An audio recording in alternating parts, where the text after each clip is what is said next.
Hey there guys, Andre here, and welcome to the Match Story. Unfortunately, Simon's not able to join us today, but I do have the pleasure of being joined with Mark, another one of our teammates. How you doing today, Mark?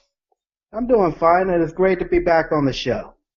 Excellent. It's been a while since we was able to do this. I think it's been almost like over a year now, actually, but we had a great show last time.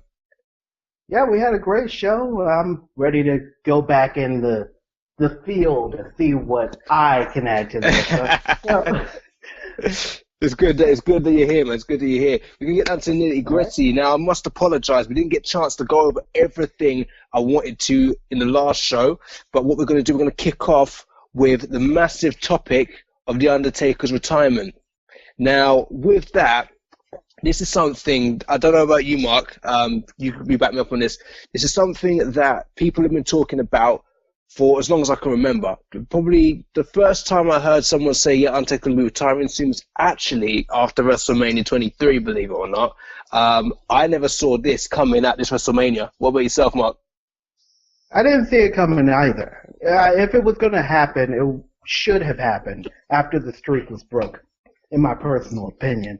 But the fact that they kind of let it kind of drag on, it felt like they were just going to just let him go out on his own terms. Just tell everybody. That was the feeling that I got, that they were going to let him kind of do it his own way. Yeah, it just feels kind of weird to have him lose his second WrestleMania match to Roman Reigns. I'm not taking anything away from Roman Reigns. He's a great guy. I think a lot of people are tired of his character, but he's a great guy. He deserves the win. But the way that it ended just felt bittersweet to me. Yeah. And to a lot of people out there, which is why people are still upset about how this match ended. It wasn't a great match, and we all feel that he needed to leave a little bit in a better light than what he left in. Agreed. I mean, I felt it could have been done slightly different. To be honest with you, it's almost, you're looking at it in hindsight. You're looking at it properly after it's happened, because at the time, obviously, nobody thought this was going to be the last Undertaker match. But at the same time, we could also say when Brock Lesnar beat The Undertaker, we never saw that coming. Quite frankly, actually, whilst I mentioned that, I think that this match here with The Undertaker should have been the one where he lost the first time. If you were going to do it, looking over everything and how it's all gone down, I think if he was going to lose, he should have lost against Roman Reigns this WrestleMania and retired, and not have lost to Brock Lesnar at WrestleMania 30. I agree with you completely. And to be completely fair, everything that happened after the Brock Lesnar loss kind of feels a little bit pointless now, because he has been on a little bit of a winning streak after that loss. And it feels like they were trying to build him back up and redefine his career, not being based on what he's done at WrestleMania. And it just seems like all that has been taken away with this loss at WrestleMania. Yeah. You hit the nail on the head there, because obviously Undertaker came back around Survivor Series and basically said WrestleMania's not going to define me anymore, i.e. implying he was going to be doing something active. Now let's get this straight at the same time. Undertaker's in his 50s now. The guy, as great as he is a legend and we all love him, he can't go on forever. He is still a human being. So I understand that, yeah, he was looking to wind down anyway, but I just feel the loss was unnecessary. Okay, I don't quite get what this does exactly. Where do we go from here for Roman Reigns? Because let's put it like this, Roman Reigns is pretty accomplished anyway. It's almost like this wasn't needed, and I think I'm seeing this quite a bit sometimes. At the end of the day, obviously, it's only my opinion. This is what this is. This is my opinion on it. I just think there are several things that happen that aren't needed, and this was one of them. At the end of the day, had Roman Reigns have lost that match, I don't think it would have had a massive impact either way. I think they should have just had their match. And if Undertaker was looking to go out, I think he should have gone out with a bang and had his moment, if you like. In its own way, however, I can see what they were thinking. I can see what they were thinking by taking a guy who's been on the fence with the fans less so than John Cena, but still on the fence with some of the fans, and doing something that will automatically make everyone hate him. And it could have done something great for his career, created the next great heel. They didn't follow up with it, though. They did so the Monday after WrestleMania. That promo was perfect. It was sweet, short, to the point. But they didn't do anything with it. This is the thing. And in the end, it just seems like, okay, all of that heat that he got from The Undertaker, the only thing that was good from The Undertaker losing that night was completely thrown away. I know what you're saying, but you know what, Mark? I think we find ourselves saying this over the last 3 years. Is it? The last 3 years that we've had Roman Reigns in main events at WrestleMania. The next week, they should turn him heel. They never do. And you know what? It's almost like this is the only thing that they can really do, is to turn him heel. But it then raises the question, it's about the chase, isn't it? Once you do it and you turn him heel, where do we go after that? That's a good question. You need a big name face to face a big name heel, and I feel like they have not created the next big face. You've got it. So what we're going to do, bring The Rock back again? We need to stop bringing back The Rock. I love The Rock. He's a great guy. Dwayne Johnson. Oh, he's a legend. He's a legend. The Rock's a legend. But at the same time, Rock was missing from WrestleMania, and there wasn't that big a buzz about it. No one really made a massive thing at the fact that Rock weren't there. I don't think anybody really was going to ever make a big fuss about him not being there. Him being there is just kind of icing on the cake nowadays. Do you know what I mean? That's kind of it, realistically. But I don't think it would really work bringing him back for such a job, if you like, because we've already done it. He's already come back. He's come back, had his WWE Championship reign. I don't think it's really needed to do again. I think basically they just need to look at what they haven't done yet and move forward with that. I mean, let's get this straight. The whole product, all in all, is stronger than what it was, let's say, beginning of last year. Oh, yeah. Talent-wise, it is the strongest it's ever been. Even stronger than the Attitude Era. I know I'm going to upset people by saying that. Talent-wise... Stronger than the Attitude Era? Talent-wise. Just talent-wise. I'm not talking about characters or storyline or entertainment. Just pure talent.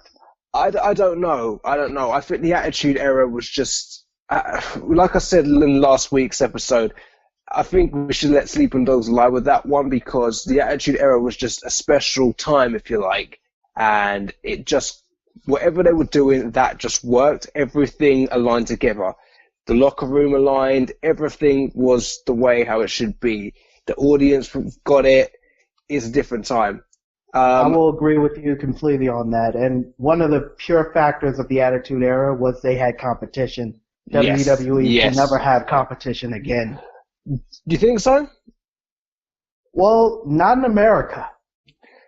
We've had years upon years building competitions between the WWE and American companies. They have yet to capitalize on any of the problems that WWE presents. So that's a good point. We'll move on to this topic, actually. Competition for the WWE. Do you know what? To a point, it's a really, really funny place when you start talking about competition for the WWE, because in my honest opinion, I think anybody is gonna struggle to try and beat WWE at their game. At the end of the day, these guys have been dominating for years upon years upon years. They've gone up against the best and they beat them. If you take WCW as their number one head-on competition at that time, and they were beating them for quite a while. Remember, there's 84 weeks that they were winning the weigh-ins. All in all, WWE won. You're not going to beat them at their game. They've been doing this too long. So if you're going to go down that route, somebody, whether it be an American company, a British company, Japanese company, whatever, somebody's going to have to go in there and almost rewrite the book. And I think the area that is perfectly suited for that, and I'm not brown-nosing, but the area that's perfectly suited for that is London. Right now, the English scene, that area of wrestling is really popping off. It's really getting heated. And more people, even the WWE is starting to realize this. That's why they created a title for them. This is very, very true. I actually agree with you on that one. I think there is a lot of space over in the UK. And to be honest with you, wouldn't just say London. I'd say all over the UK. There are lots of promotions about that are just basically... But then again, it's difficult because if you look at the WWE, it's not just a wrestling promotion. This is the difference between WWE and everything else. It's a global entertainment company. It can bounce on so many different areas, and that's the advantage that no one else has. So basically, and really, that is the problem. There's a lot of people trying to be WWE, and it's not going to work. This isn't WWE versus WCW anymore. You're going to have to attack the one area that WWE does not have a strong grasp on, and that is the wrestling fan. You're going to have to start thinking of yourself strictly as a wrestling company and do your own thing. Exactly. You compete with them indirectly. That's it, exactly. Then maybe once it's more established and built up, then maybe you can move on that. I think for whichever company does this, if they do it, they are going to have to turn around and say, right, how do we grow from here? What's the next step? And have to kind of build up to a point where they are at that WWE level. But you're not, like I said, you're not going to beat them at their own game. They know it too well. And it's not going to be possible. Not now. No. There's no company out there that has the prestige and the funding to be able to go against WWE. That's it. You hit the nail on the head. You smashed it just then. That is it. The funding. It's the fun. And to be honest with you, I think there are several companies, wrestling companies, that realistically, if you gave them the funding, they could do something. But that's the problem. You can't. A standard British promotion could not turn around and put on something like WrestleMania, obviously. But what is the biggest draw? Well, one of the biggest draws for WWE. At the end of the day, if you would sit back and you watch WrestleMania every single year, what is the number one trend? WrestleMania. Across the whole of Twitter, right? Probably Facebook as well, actually. You go when that show is on, it's almost as if nothing else matters. And I mean globally. I mean not even just wrestling fans. Nothing else matters globally in those, 4 or 5 hours that is on. There's very few events out there that has the global impact as WrestleMania. World Cup, you got the Super Bowl, you got the U.S. Open, you got the London Open.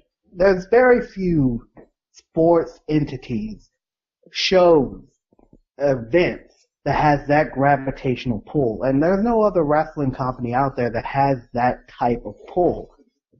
The closest I would say would be Wrestle Kingdom over in Japan, but they don't want to openly compete. They don't want to expand. Yeah. Because they're perfectly fine being the number one wrestling company in Japan, not globally. Yeah.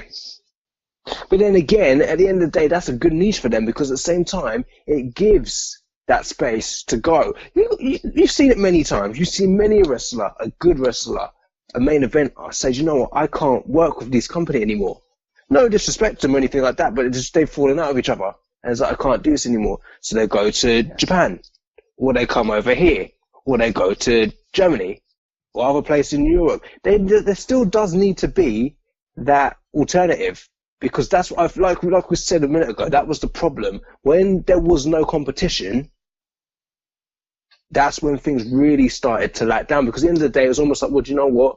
If you want to be on the main stage, you want to be in a spotlight position, this is what you've got to do. You've got to stay here. There's nothing else for you out there. Then until obviously TNA got bigger, I don't think TNA was ever at that WCW level where they really were hot on their heels. But I think it always gave that other side of the coin, which I think is always important. But they spend too much time trying to be like WCW or trying to be like WWE instead of doing what got them to the dance, and that's being a proper alternative to the WWE. Another point I wanted to talk about was the Alberto Del Rio, or Alberto El Patron, which I think he's going by name of now. Basically, the Periscope video that he made, pretty much just slating Triple H and the WWE.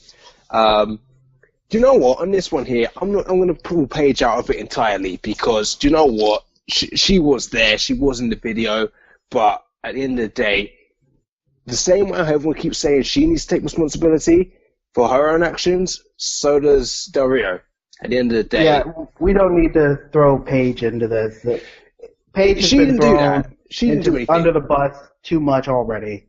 Exactly. And she this is didn't not do about anything on this one. She was there. She was literally there. And Del Rio decided that it would be a good idea to make a video like that. And I just don't see what the point was. It's just, again, it wasn't needed. I think, do you know what, right? I can understand that he may feel angry for whatever reason. I wasn't agree with the comments where he kept saying that he wasn't, he must be referring to himself, that people weren't treated equally in the WWE. Now,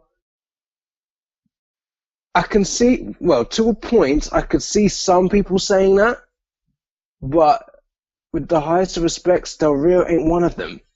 Like I said, to a point, I can only go by what I've seen, but it almost kind of sounded like it was going down the path of he wasn't treated fairly due to ethnicity or something of those lines. Mark, you tell me if you got the same feeling?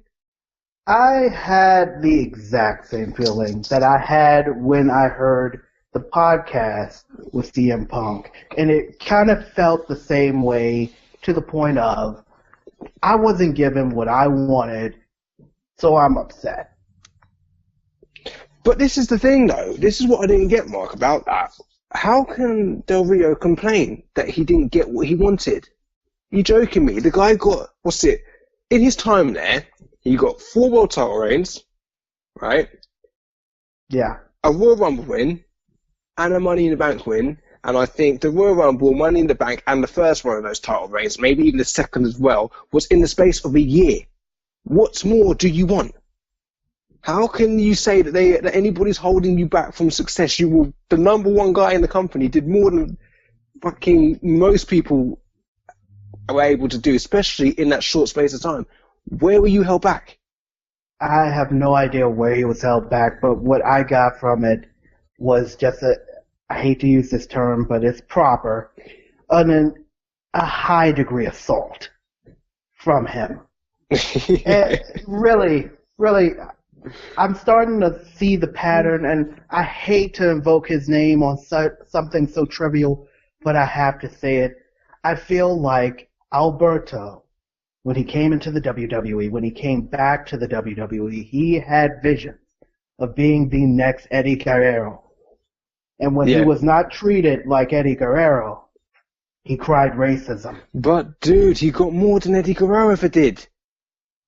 But he wasn't presented as the top Mexican superstar in the company. There was always someone else. And he wasn't presented as the top guy. Okay, yeah, I understand that. I get what you're saying. But I personally feel that as far as WWE, see, just again, if you ask him directly, he may explain in more detail what he's on about. But I felt he got a nice hand given to him. I mean, think about it. Rey Mysterio was there for how long? And how long did it take him to get? How long did it take to get close to that? He basically, so let's look at it like this, right? He was there, he came in 2002, and I think it was 2006 before he got his first world title. And not only that, both of his world titles were basically just placeholders. They weren't real championship reigns. The first one was more legit than the second one, but the second one... Yeah, I was going to say, I wouldn't go that far, but yeah, I know what you mean. He was kind of like transitional, especially the second one, when he beat Jack Swagger. It was just like, here, hold the belt until John Cena comes back. That was basically what I got from that title reign. Okay, John Cena wants a title shot. We need somebody to give him Set the him title. up. Right. That's it. We need someone to kind of set him up and put him there so you can just go run through him. But you know what? They do it with a lot of people. They do that with a lot of people, and to a point that you do sometimes need somebody to do that. But That's true. going back to the original point, I felt that Del Rio's just unhappy and just going about it totally the wrong way. Because at the same time, I don't know the situation. I believe that Paige and Del Rio are engaged still.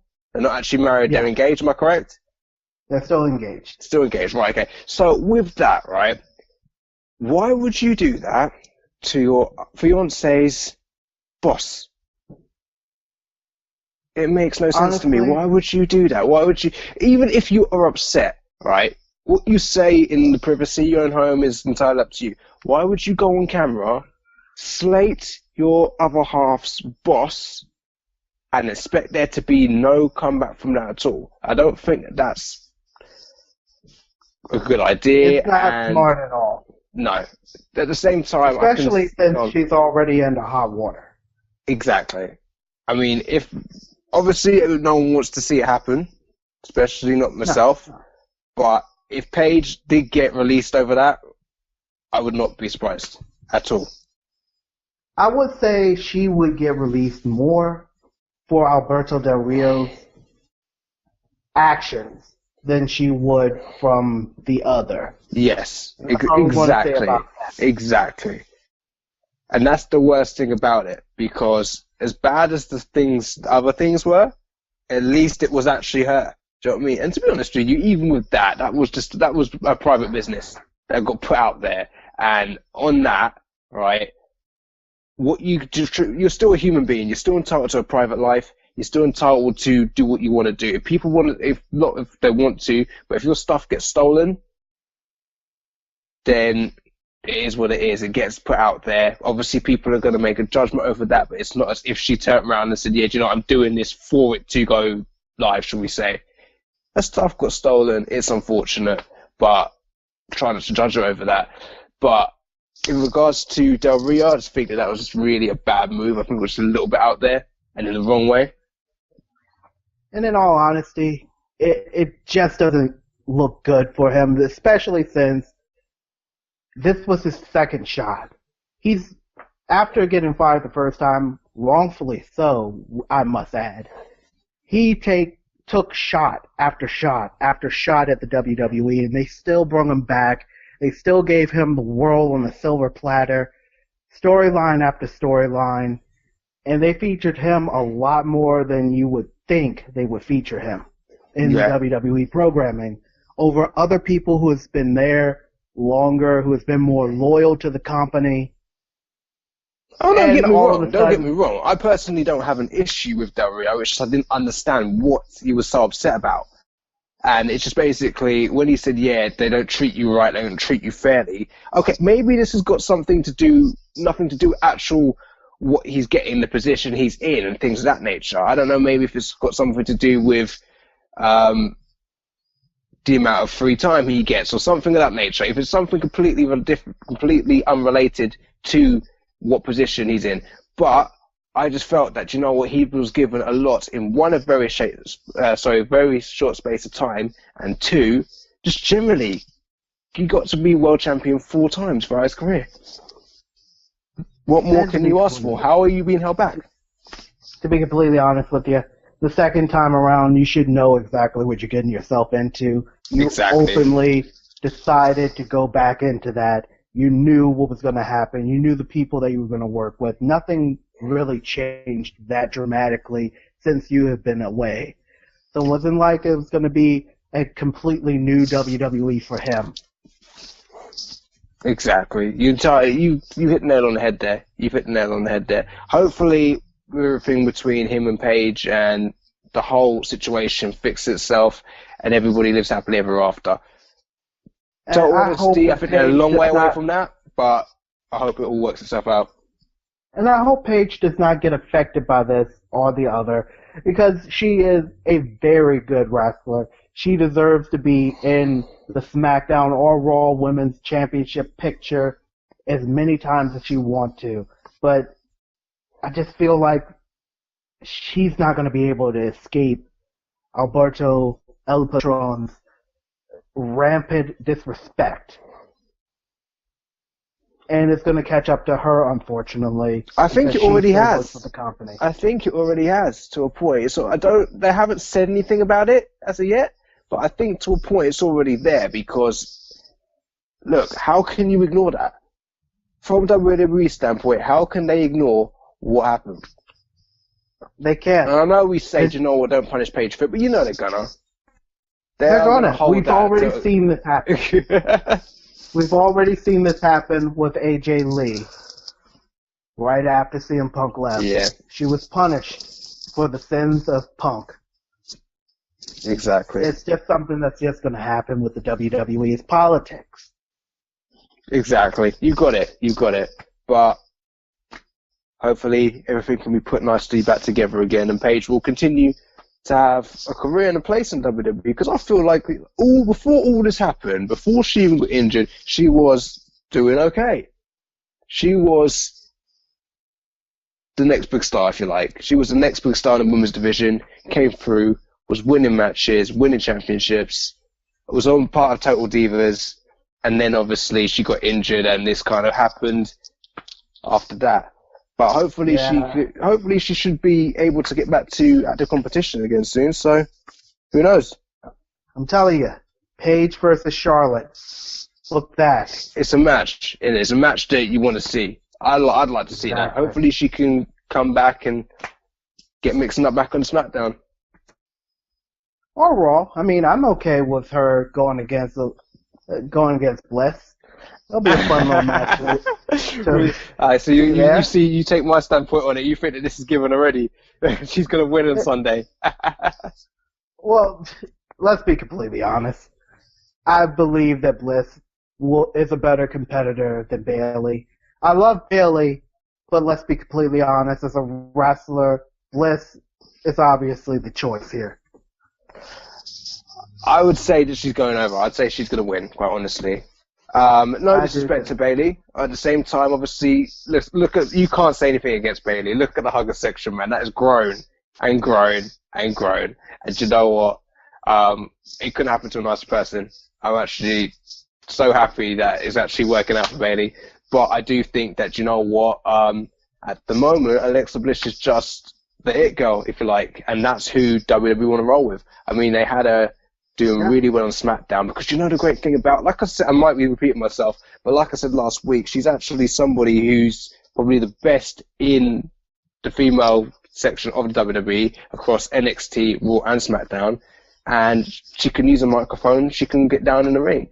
And as you're finding now, to get somebody who's very good at both, even against a male counterpart, if you like, it's still quite difficult to do. So quite frankly, I'm pulling for Alexa Bliss this Sunday. I'll say it. I'm pulling for her too, and again, no disrespect to Bayley. My children love Bayley. Bayley. What's there not to love about? Is probably the most lovable female wrestler in a very long time, and I'm glad that she got to hold the title. I'm glad that she made it to the big show. But yeah. Bliss right now is the hot girl in the wrestling ring. She is the fire right now until somebody takes that away from her. And now that Charlotte is on SmackDown, I don't see anybody else step into that pedestal on Raw. Maybe Sasha if she becomes a heel again. And that may happen. I'd like to see that, man. I really would like to see her as a heel again. Do you know what? Better, I think it was just the whole, do you know what? Like I was saying before, earlier in the show, where'd you go afterwards? We've seen her as a face now. I think she's better as a heel. I think she's just got that thing about her where she works better as a heel. You believe her a bit more. It goes with her look. It just goes generally with her, and she does it so well. I think that, do you know what? I think it was the yin and yang thing with her and Charlotte. I think Charlotte needed to be the heel, so therefore she had to be the face. And I think now that that's kind of dissolved, that she needs to go back to being a heel again. But you know what? I think that's where they're going. They're moving in that direction anyway. Because if you remember, after WrestleMania, Sasha was shutting down Bayley, basically, saying that her time was that her WrestleMania moment was over. And you could kind of see the fragments coming back of the heel Sasha Banks, and I was actually really enjoying that. And you know what? It's funny that you mentioned that whole yin and yang aspect between those two, because on SmackDown just this past Tuesday, you kind of got that weird feeling that they're trying to turn Charlotte into a face after that group of heels just decimated her and Naomi. Yeah. So it kind of feels like that yin-yang thing is kind of turning, even though they're not on the same show. Do you know what? I think so far we've only seen a quarter of even what Naomi can do. I think there is so many different directions you can go with her, so much more you can do. But do you know what? I don't even think this is just a case of them not doing it. I think they're just looking to unravel her in a certain way, and this is the way they're going about doing it. So it's just slowly. So I'm actually looking forward to just seeing how things go. Do you know what? I think it's great that she's SmackDown Women's Champion. I think sometimes giving someone a title brings another side out of them as well. So I look forward to seeing how that goes. And to be completely honest, I know I use that term a lot. I just noticed it. Naomi is a rare breed to me. She works as a face. She's perfect as a face. We've seen it before. We're seeing it now. And she was a great heel as well. Yeah. People love to just brush that aside because, you know, Sasha Banks was there. But she was the main girl when it came to Team Bad. She made that team bad in all the good ways. Exactly. I totally agree with you with that. It's just she is literally the underdog of the Divas division. Sorry. No, I was gonna say. I wouldn't say she's the underdog. I wouldn't say that at the moment. I'd say, do you know what though? The shake-up was so necessary, and I think you're gonna start seeing different sides to a lot of those that got moved about, and to those who were left in key positions because of that shake-up. I think Naomi. I think basically, do you know what? Sasha needed to be away from Charlotte to mix it up, as did Alexa Bliss and Naomi. So with that, now that you've mixed up a little bit, I think it just opens doors to do different things, to go on different avenues. So hopefully, I'm looking forward to it. But do you know what? Like I said last week, it's been a long time since I've sat back and thought, do you know what? I'm actually looking forward to this feud. I'm looking forward to what's next. I have to agree with you. It's been a very long time in WWE programming that I've looked at a feud and I said, okay, I want to see what happens next. I'm interested. Exactly. Because for a very long time, you kind of had the feeling of, okay, so he's going to win. Next. Okay, she's going to win. At the point right now, you don't know who's going to win. It's kind of split down the middle, and you're interested to see what's going to happen next. Now, that is kind of where the similarities are with the Attitude Era. It was good TV. It was something that would make you say, do you know what? Raw's on at this time. I'm going to make sure I'm home to watch it. You're going to prioritize wrestling again. And that's basically what is needed. So, do you know what? Shout out to WWE. 100% respects to what you're doing in a minute. 100%. I would agree with you 100%. SmackDown is doing it a little bit better than Raw, but I agree with you 100%. That's another thing. SmackDown, I think SmackDown, no disrespect to anybody at all, but I think SmackDown prior to the brand split was the weaker show. Now, it's not the flagship. Raw will always be the flagship show, but at the same time, it is a show that you're looking at the talent and you're saying, yeah, I'm going to watch this show now. I'm ready for it. It's the strongest show. Even after Raw took a lot of its big talent that they developed in such a short time, mind you, SmackDown still seems more interesting. Yeah. Just because they're willing to take chances. I mean, look at Jinder Mahal. That is another very key topic. Am I the only person on this planet that thinks that this is a good idea? Everybody seems to be against Jinder Mahal going against Randy Orton. I keep hearing, and this on Twitter and Facebook, I keep hearing he hasn't deserved it. He hasn't earned it yet. I'm like, guys, God, I'm just like, guys, come on, do you know what? Right. Basically, everybody keeps pushing for Sami Zayn. And I'm thinking, do you know what? Okay, cool. Sami Zayn's excellent talent. But do you know what? He's had his push before. You know he can do that. Let's work with Jinder Mahal. Do you know what? He's obviously gone away, worked his arse off, got himself in a shit. He's come back looking like a beast. An actual beast. And with that, right, that basically, even if you just look at it how it is, right, he's come back, worked his arse off. It just goes to everybody else.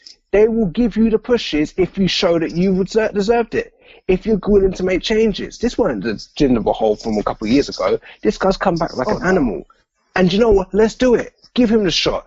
Look, guess what happens? Lo and behold, you end up with another star. Wow. Because you gave someone a shot. I will go one step beyond that. Don't give him the shot. Give him the title. Let him have a short run with that title, see what happens, see how he can handle having the main gold around his waist. See if he has what it takes to be a top superstar. If it doesn't work, okay, you can put him back in the mid-card, develop him some more, or do whatever you want with him. But if he shows you he has what it takes to be one of the top heels of the company, or one of the top faces of the company. And do you know what a great example of that was? Edge. When Edge first won his WWE Championship, he held it for 3 weeks and lost it back to John Cena. And then Edge turned around to be one of the biggest heels going forward that the company's ever had. You could always, you could always rely on him to go out there and be that guy. Why? Because you gave him a chance. You know who I think can have a second life through Jinder Mahal? I know a few people don't remember Heath Slater? I'm not talking about Heath Slater. He's got his own thing going on, and it's kind of working. I'm talking about Muhammad Hassan. That character can be reborn into Muhammad Hassan. Yes. I'm just saying, he was the hottest heel, and it took a mistake by WWE to completely hinder him. Yeah. No pun intended. Yeah. You have the opportunity to rectify that mistake with Jinder Mahal. Yeah, it's true. It's very true, actually. It's very true. I have seen. Learn from your mistakes. Learn from your mistakes. Yeah, do you know what? You're right. Can do it. You're right. I think basically you should give him the shot, give him the championship, see where you go from there. And even if Randy wins it back, excuse me, in a month's time, there you go. Do you know what I mean? All right, fair enough. You gave him a shot, but at least now you've got somebody on another level that you can say, right, this guy can be a main eventer. Or this guy can, even if you do what's been done several times before, and okay, he's a main event for a little while, and then goes back to mid-card. You still got a guy that if you need to put him in, he's there, and that's what I think is a big problem at the moment. There's not enough people that you can put in. When you get something like WrestleMania, and you've got a lot of people injured, like we have done the last couple of years, where'd you go? It leaves you in a very vulnerable situation because you haven't got the guys there.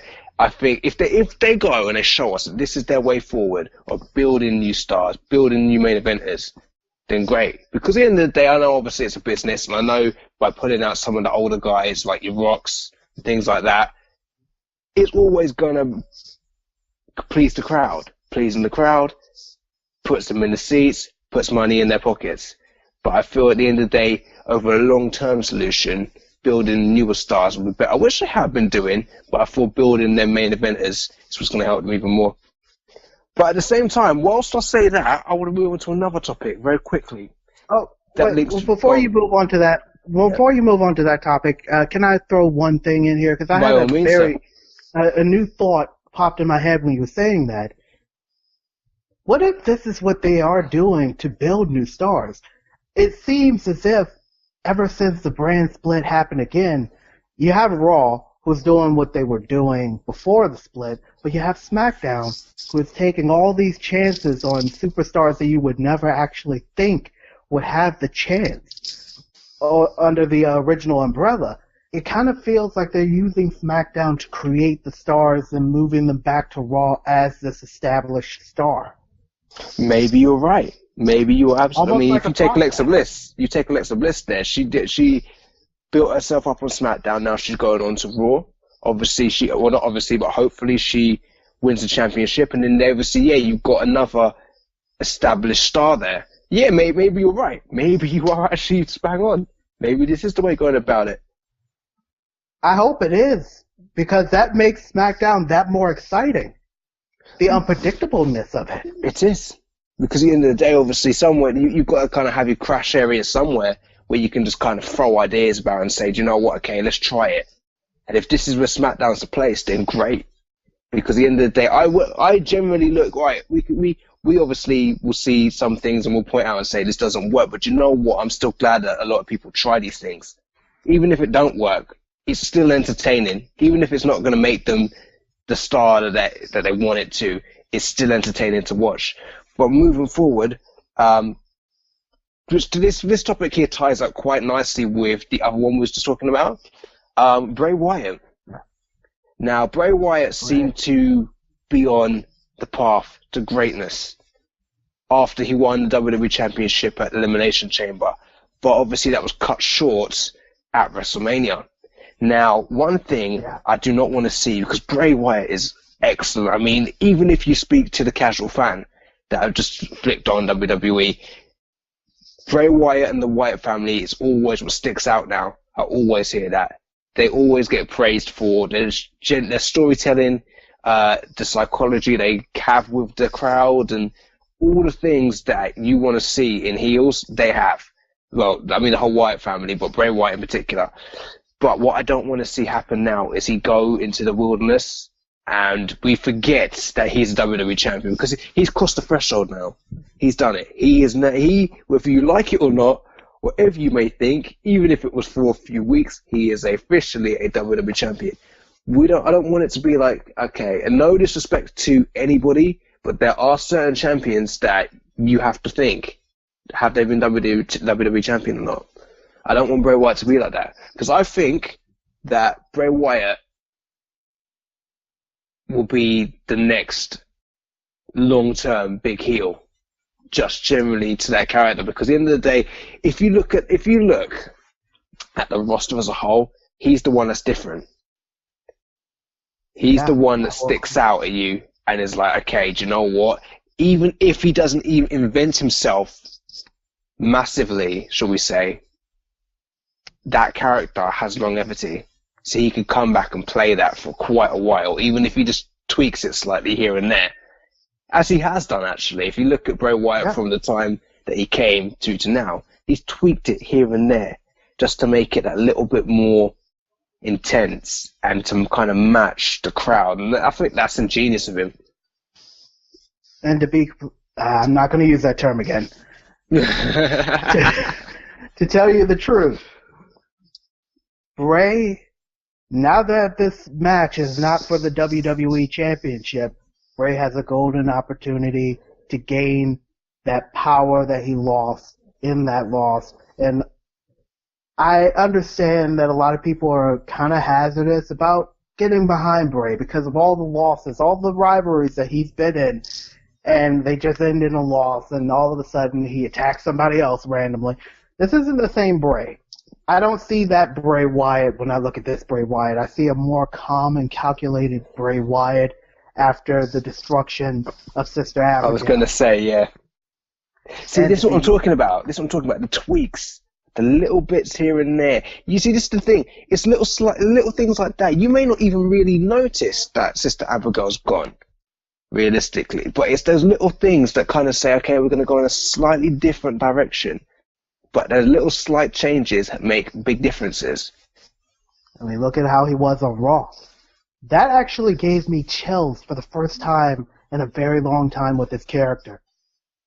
He just didn't appear for the match with Miz. Then all of a sudden, there he is. He's just looking like a virtual badass. I hope he. And that's I what hope. I think. Go on. That's what I think he needs to continue being. I think that he needs to beat Randy Orton. I think he needs to hurt Randy Orton in some way that it affects Randy Orton as well. Yeah. And then I think he needs to go on to that feud that he rumored with Finn Balor. Yeah. Because let's be I think he completely needs to honest be. here. Go on. He can be a heel, or he can tweak it enough to be a face. I think, and not hot take here, I think that now that The Undertaker is gone, you can use Bray Wyatt as To the fill that next gap. Undertaker. Yeah. To fill in it. that gap, because you don't have Kane anymore. Kane is part-time at best. And he's good enough there in age as well. You have Bray here. He's still cold, calculating, scary, serious. People love to cheer him as much as they love to boo him. Use it.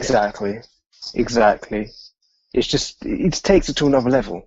He just takes the whole, like I said a minute ago, the whole storytelling aspect is taken to a different level with Bray Wyatt. And it's just that psychology he has with the crowd. But, I mean, how many people can turn around and get, 20, 30, 40,000 people and have them in the palm of his hand like that? There's not that many people that can do that.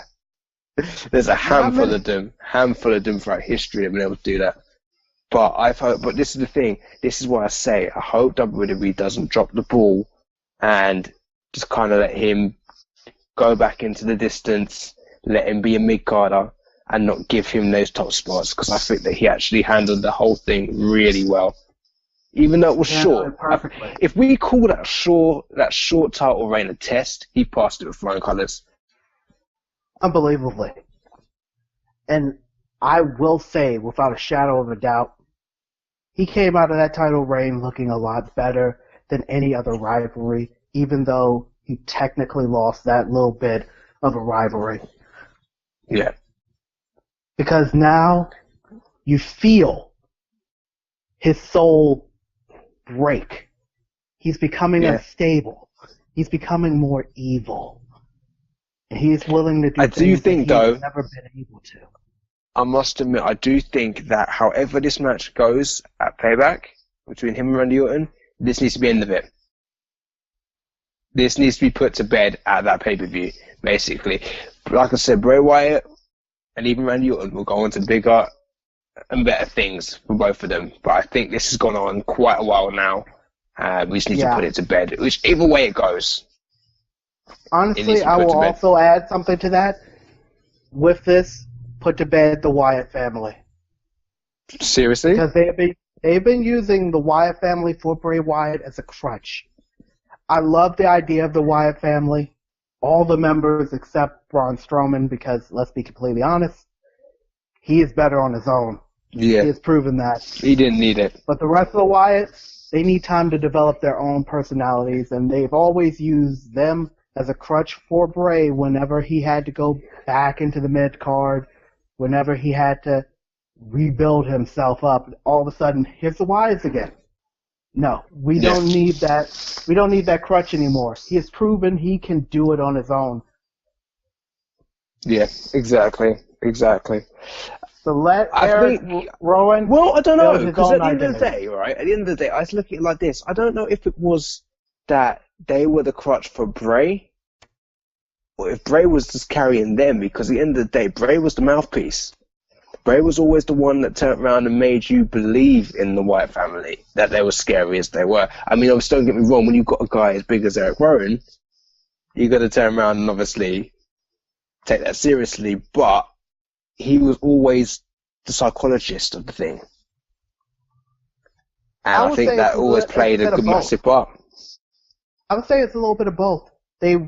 All three of them crutched on each other. More so with Eric Rowan.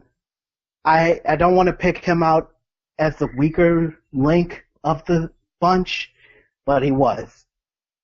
Okay, Luke Harper was always the better wrestler. I was going to say, Luke Have an Harper. identity. Do you remember a couple of years ago when they gave him the Intercontinental Championship, but he beat Dolph Ziggler? Yeah.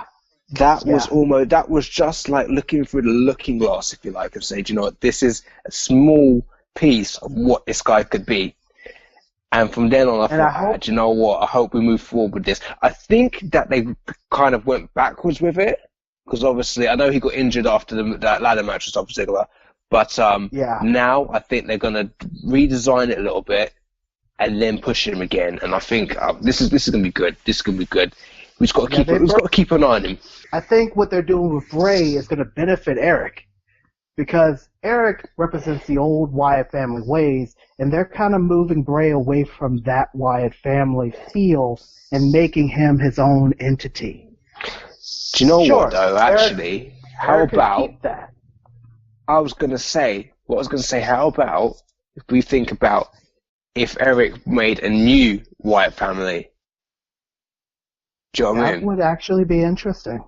Bringing in some newer talent, like we were talking about before, and making them into the new Wyatt family, or doing something along those lines. That would be interesting. Either that, or he brings up a group from NXT to join him. Yeah, exactly. The only group I could actually think of in NXT that can do that at the moment would be Sanity? Yeah. Sanity. But I kind of don't want to do that because he wouldn't be Not quite yet. I'd say that, you know what, this would need to mold a little bit more, and it would need to naturally kind of transition and merge, and by the time it kind of hits you, you're like, wow.